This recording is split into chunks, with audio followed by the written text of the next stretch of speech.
तो दोस्तों 2021 में मैंने मैलिग्नेंट नाम की एक मूवी देखी थी जो मुझे काफ़ी ज़्यादा पसंद आई थी और आज मैं उसी को एक्सप्लेन करने वाला हूँ। इस मूवी को जेम्स वान ने डायरेक्ट किया है।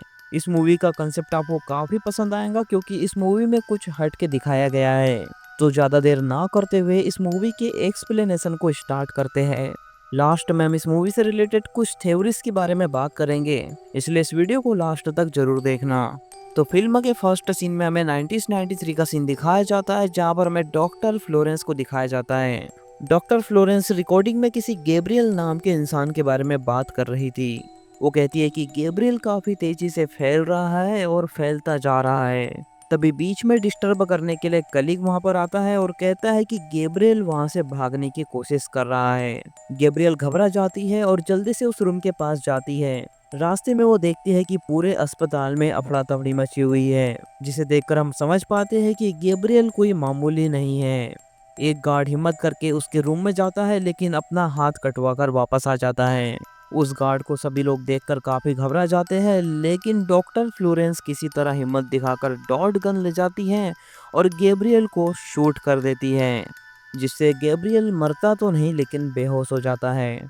इसके बाद सीन शिफ्ट होता है और हम गैब्रियल को देखते हैं जिसे चेयर से बांधा हुआ होता है और उसके सामने डॉक्टर गैब्रियल और डॉक्टर बेन खड़े होते हैं। डॉक्टर गैब्रियल को डांटती है और फिर से ऐसी हरकत करने के लिए मना करती है। यह मजेदार बात तो यह है कि गैब्रियल भी उस डॉक्टर से डर रहा था। इसके बाद रेडियो ऑन होता है और उससे कुछ आवाजें आने लगती हैं। गैब्रियल उस रेडियो को कंट्रोल करके उन डॉक्टर को चेतावनी देता है कि मैं तुम सब लोगों को मार डालूंगा। डॉक्टर बेन ये सब देखकर काफी घबरा जाते हैं, लेकिन डॉक्टर फ्लोरेंस उसे बताती है कि गैब्रियल के पास कुछ ऐसी पावर्स हैं जिससे वो रेडियो सिग्नल पर कंट्रोल पा सकता है। डॉक्टर बेन ये सब देखकर पहले ही काफी शॉक हो चुके थे। डॉक्टर फ्लोरेंस जब बाहर जाती है तो वो देखती है कि काफी सारे हॉस्पिटल के स्टाफ की मौत हो चुकी है। ये सब देखकर डॉक्टर फ्लोरेंस काफी घबरा जाती है और कहती है कि अब इस चीज को खत्म करने का समय आ चुका है। अब सीन यहाँ से शिफ्ट होता है और प्रेजेंट टाइम का सीन हमें दिखाया जाता है। प्रेजेंट टाइम में मेडिसन और डेरेक को हम साथ में देखते हैं। ये दोनों हस्बैंड वाइफ थे और एक ही घर में एक छत के नीचे रहा करते थे। ये रहते तो साथ में थे लेकिन इन दोनों की एक दूसरे से बिल्कुल नहीं बनती थी। मेडिसिन काम से जब लौटती है तो काफी थक जाती है।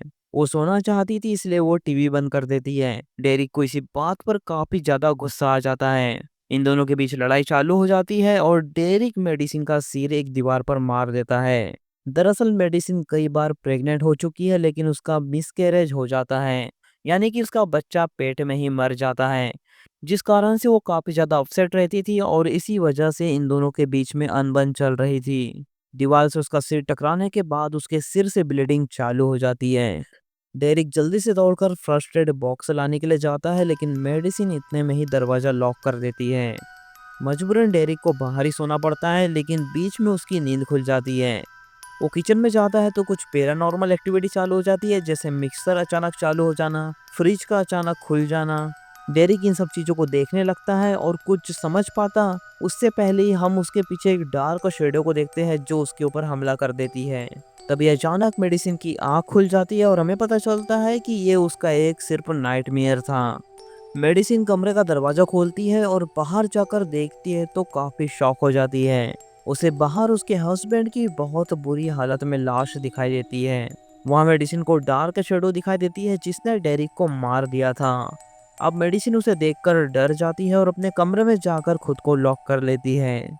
वो डार्क शेडो दरवाजा तोड़ देती है जिससे मेडिसिन गिरकर बेहोश हो जाती है। इसके बाद सीन शिफ्ट होता है और हम मेडिसिन को हॉस्पिटल में देखते हैं जहाँ पर उससे मिलने के लिए उसकी सिस्टर सिडनी आई होती है।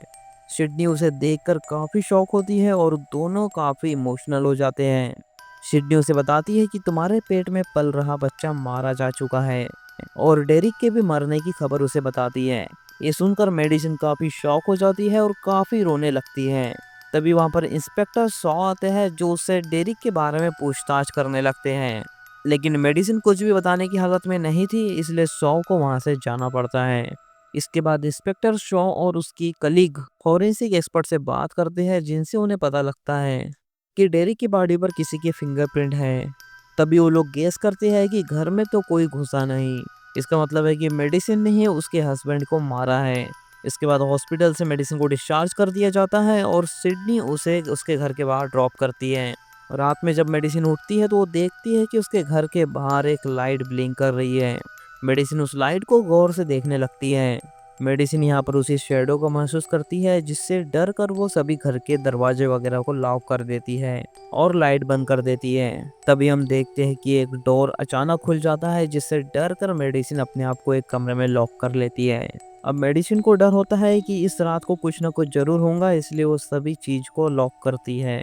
लेकिन उस रात को पैरानॉर्मल एक्टिविटी जैसा कुछ भी नहीं होता। लेकिन जब सुबह मेडिसिन उठती है तो वो दूसरा चांस बिल्कुल भी नहीं लेना चाहती थी, इसलिए वो डोर को दोबारा लॉक कर देती है। कुछ टाइम बाद सिडनी उससे मिलने के लिए आती है, जो उससे पूछती है कि तुमने दरवाजे को क्यों बंद करके रखा है। तब मेडिसिन उसे अपनी प्रॉब्लम बताती है और उसे अपने डर के बारे में भी बताती है। साथ ही मेडिसिन उसे एक कड़वी सच्चाई बताती है। वो कहती है कि मैं तुम्हारी सगी सिस्टर नहीं हूँ। दरअसल मेडिसिन जिसे पेरेंट कहती है, उन्होंने उसे 8 साल की उम्र में गोद लिया था। सिडनी ये सब सुनकर काफी शॉक हो जाती है। मेडिसिन उसे बताती है कि मुझे 8 साल के पहले की कोई भी बात याद नहीं है। अब यहाँ से सीन शिफ्ट होता है और हमें जीन नाम की एक लेडी को दिखाया जाता है। वो अपने स्टूडेंट्स को गाइडेंस देती है और गाइडेंस देने के बाद उसके स्टूडेंट उसे पे करके चले जाते हैं। सभी लोगों के चले जाने के बाद जीन देखती है कि अचानक अंधेरे में कोई आवाज आ रही है। उसे लगता है कि कोई डरावनी एंटिटी उसके तरफ आ रही है। वो जल्दी से जाती है और लाइट ऑन कर देती है। लाइट ऑन करने के बाद उसे एक अजीब सा क्रिएचर वहां पर बैठा हुआ दिखाई देता है, जो अचानक उसके ऊपर हमला कर देता है। जब जीन को होश आता है तो वो अपने आप को किसी अजीब सी जगह पर बंधा हुआ पाती है। वहां पर एक रेडियो भी रखा होता है, जिसे हमने मूवी की शुरुआत में भी देखा था। और उस रेडियो से वही आवाज आ रही होती है जो मूवी की स्टार्टिंग में रेडियो से आ रही थी। इस रेडियो की आवाज को देखकर हम समझ पाते हैं कि ये क्रिएचर कोई और नहीं बल्कि गैब्रियल है। गैब्रियल उसे जान से मारने की बात करता है, लेकिन गैब्रियल सबसे पहले उस डॉक्टर को मारना चाहता था। इसके बाद हम डॉक्टर फ्लोरेंस को किसी से बात करते हुए देखते हैं और कॉल की दूसरी तरफ गैब्रियल होता है। गैब्रियल डॉक्टर को मारने की बात उससे करता है, लेकिन डॉक्टर उसकी बात समझने में नाकामयाब होती है। इसके बाद वो एक पुरानी किताब खोलती है और उसमें से एक छोटी बच्ची की फोटो देखने लगती है। आई होप कि उस छोटी बच्ची की फोटो का उस गैब्रियल से कुछ लिंक है। दूसरी तरफ मेडिसिन जब कपड़े धोने के लिए वॉशिंग मशीन के पास जाती है, तब वहां उसे डॉक्टर दिखाई देती है, जिसे देखकर मेडिसिन पीछे की तरफ गिर जाती है और आसपास का बैकग्राउंड अचानक से बदल जाता है। उस बैकग्राउंड को देखकर हम समझ पाते हैं कि वो डॉक्टर का घर है, यानी कि मेडिसिन अपने घर से अचानक डॉक्टर के घर में आ गई। इसके बाद मेडिसिन उस डार्क शैडो को देखती है, जो कि गैब्रियल होता है। और गैब्रियल वहां से किसी नुकीली चीज को उठाकर उस डॉक्टर को बहुत बेरहमी से मार देता है। मेडिसिन ये सब देखकर चिल्लाती है और अचानक उसका विजन समाप्त हो जाता है। वो फिर से वापस अपने घर में आ जाती है। लेकिन हम यहाँ पर एक बात नोटिस करते हैं कि जब भी मेडिसिन को कोई विजन आता है, उसके सिर के पीछे से खून निकलने लगता है। इसके बाद इंस्पेक्टर सॉ और उसकी कलीग डॉक्टर के घर पर आते हैं, जहां पर वो डॉक्टर की लाश को देखकर घबरा जाते हैं। इंस्पेक्टर की कलीग उस लाश को देखकर बोलती है कि कोई किसी को इस तरह कैसे मार सकता है। उन्हें वहां टेबल पर एक फाइल दिखाई देती है, जिसे वो पढ़ने लगते हैं। शो को उस फाइल में एक बच्चे की फोटो दिखाई देती है। शो उस फोटो को निकालकर ग्राफिक डिजाइनर को देता है और बोलता है कि इस फोटो को 30 साल की लेडी में कन्वर्ट कर दो। उस फाइल को पढ़ने के बाद इंस्पेक्टर शो को पता चलता है कि डॉक्टर फ्लोरेंस फेमस सर्जन है छोटे बच्चों की। इसके बाद हम गैब्रियल को देखते हैं कि जिस वेपन से उसने डॉक्टर फ्लोरेंस को मारा था, उसे वो उठा लेता है और एक शार्प वेपन बनाता है, जिससे वो जीन को परेशान कर रहा था। मेडिसिन को डॉक्टर फ्लोरेंस की मौत के बारे में पता लगता है, जिसे सुनकर वो काफ़ी ज़्यादा परेशान हो जाती है। काफ़ी परेशान होने की वजह से वो बेड पर जाकर सो जाती है। तभी अचानक उसे एक विजन आता है, जिसमें वो डॉक्टर बेन के पास होती है, यानी कि डॉक्टर बेन भी अब मारा जाने वाला है। क्योंकि मूवी की शुरुआत से हम नोटिस कर रहे हैं कि जब भी मेडिसिन को कोई विजन आता है, किसी ना किसी की मौत पक्की होती है। तो जैसा मैंने कहा था वैसा ही होता है। मेडिसिन को एक विजन आता है, जिसमें कोई डॉक्टर बेन को बहुत बेरहमी से मार देता है। मेडिसिन का विजन खत्म होता है और वो अपने बेड के ऊपर खुद को पाती है। इस विजन में मेडिसिन ने एक खास बात नोटिस करी। वो पहली बार गैब्रियल का चेहरा देख पाती है। मेडिसिन का विजन जब खत्म होता है तो वो देखती है कि उसके पिलो पर ब्लड लगा हुआ है। तभी वहाँ पर सिडनी आती है और मेडिसिन बिना देर करे हुए सिडनी को सारी सच्चाई बता देती है। वो अपने विज़न के बारे में उसे बताती है जो कि सच हो जाया करते हैं। इसके बाद ये दोनों डिसाइड करते हैं कि इन्हें इंस्पेक्टर शॉ से मिलना चाहिए और फौरन इंस्पेक्टर शॉ से मिलने के लिए ये लोग चले जाते हैं। मेडिसिन उसे डॉक्टर बेन की मौत के विज़न के बारे में बताती है जिसे सुनकर वो लोग डॉक्टर बेन के घर पर जाते हैं। जब वो घर पर जाते हैं तो काफ़ी सरप्राइज़ हो जाते हैं क्योंकि सच में वहाँ पर डॉक्टर बेन की लाश पड़ी हुई थी। इंस्पेक्टर शॉ ये सब देखकर काफ़ी परेशान हो जाता है और इन दोनों को पुलिस स्टेशन में लाता है, जहाँ पर शॉ मेडिसिन और सिडनी को यहाँ पर कुछ देर रुकने के लिए बोलता है। इसके बाद मेडिसिन वॉशरूम जाती है जहाँ पर उसे एक अननोन नंबर से कॉल आता है। जब मेडिसिन कॉल उठाती है तो उसे पता चलता है कि तुम्हारा नाम मेडिसिन नहीं बल्कि एमिली है और मैं अब तुम्हारा बदला लेने के लिए वापस आ चुका हूँ। इसके बाद मेडिसिन को कुछ ठीक नहीं लगता इसलिए वो सिडनी को लेकर यहाँ से बाहर निकल जाती है। जब वो एज बड़ी हुई फोटो को देखते हैं तो उन्हें पता चलता है कि ये तो मेडिसिन की फोटो है। इंस्पेक्टर शॉ फिर से उसकी फाइल को पढ़ता है जिससे उसे पता चलता है कि मेडिसिन की मदर ने डॉक्टर फ्लोरेंस के पास उसका ट्रीटमेंट करवाया था, जहां पर डॉक्टर फ्लोरेंस, डॉक्टर बेन और कई एक्सपर्ट डॉक्टर उसका इलाज कर रहे थे। अब यहाँ पर डॉक्टर फ्लोरेंस और डॉक्टर बेन तो मारे जा चुके हैं लेकिन अब डॉक्टर जोस ही उन्हें कुछ नया बता सकते थे।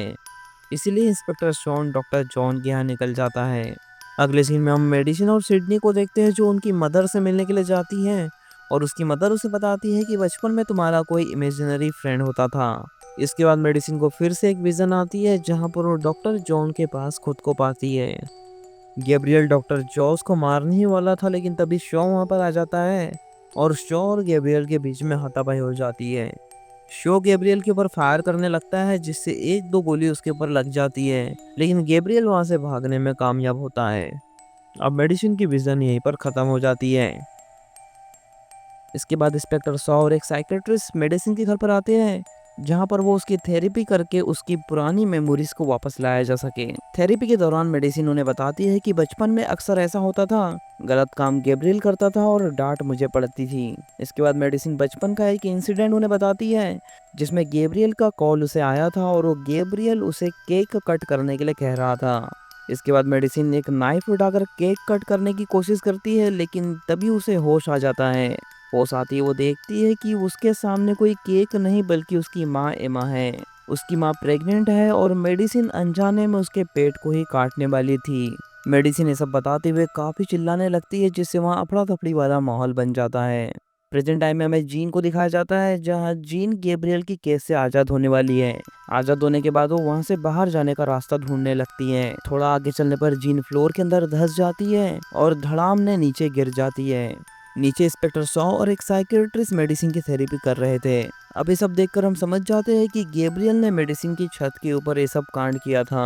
इसके बाद हम देखते हैं कि पुलिस ने मेडिसिन को पकड़ लिया है और उसकी छत के ऊपर से वही नाइफ मिला है या फिर कहे तो वही हथियार मिला है जिससे उसने बाकी खून किए हैं और पुलिस को लगता है कि मेडिसिन ही गैब्रियल है। पुलिस यहाँ मानने लगती है कि मेडिसिन को मल्टीपल पर्सनालिटी डिसऑर्डर है। दोस्तों, इस डिसऑर्डर में एक इंसान के अंदर कई मल्टीपल पर्सनालिटी आ जाती है। यहाँ मेडिसिन के अंदर दो पर्सनालिटी दिखाई देती है। पहली पर्सनालिटी खुद मेडिसिन की होती है और दूसरी पर्सनालिटी गैब्रियल की। अब यहाँ पर इंस्पेक्टर शॉ काफी शौक नजर आता है क्योंकि उसने गैब्रियल को डॉक्टर जॉन के यहाँ देखा था। इंस्पेक्टर शॉ उसे अरेस्ट करके इंट्रोडक्शन रूम में लाते हैं जहाँ पर इंस्पेक्टर शॉ और उसकी कलीग उससे पूछताछ करने लगते हैं। मेडिसिन उन्हें बताती है कि गैब्रियल बहुत ज़्यादा खतरनाक है। अब वो लोग उसकी बातों पर यकीन नहीं कर रहे थे, इसलिए गैब्रियल इंस्पेक्टर शॉ की कलीग के मोबाइल पर फ़ोन करके बताता है कि मैं मेडिसिन का एक इमेजिनरी पार्ट हूँ और मैं बहुत ज़्यादा खतरनाक हूँ। इसके बाद मेडिसिन को सेल में डाल दिया जाता है।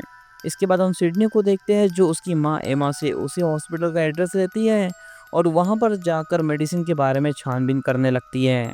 ये हॉस्पिटल कई सालों पहले बंद हो चुका था लेकिन सिडनी को भरोसा था कि वहाँ पर कुछ न कुछ जरूर मिलेगा। सिडनी वहाँ पर जाती है और छानबीन करने लगती है जिसमें उसे एक वीडियो दिखाई देता है जिसमें डॉक्टर मेडिसिन के बारे में जानकारी दे रही थी। सिडनी को वहाँ पता चलता है कि जीन मेडिसिन की असली मदर है। उस रिकॉर्डिंग में हमें दिखाया जाता है कि मेडिसिन के बैक साइड पर एक अजीब सा क्रिएचर जुड़ा हुआ था।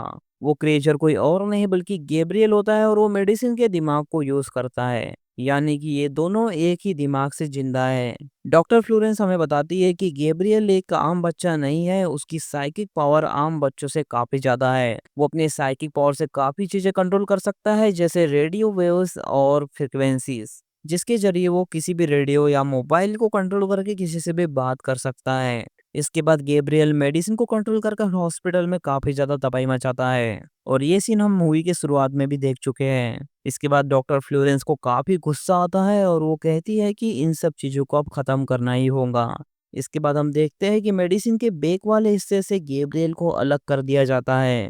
डॉक्टर फ्लोरेंस एक सर्जरी परफॉर्म करती है, जिसके जरिए उसको अलग करने की प्लानिंग होती है। सर्जरी करते वक्त वो उसे अलग करने की काफी कोशिश करती है, बट वो मेडिसिन के ब्रेन से उसे पूरी तरह अलग नहीं कर सकती, क्योंकि अगर उसने ऐसा किया तो मेडिसिन भी जिंदा नहीं बचेंगी। सिडनी ये सब देखकर शॉक हो जाती है और वो जल्दी से इंस्पेक्टर शॉ से मिलने के लिए निकल जाती है। दूसरी तरफ हम मेडिसिन को देखते हैं जो जेल में बंद है।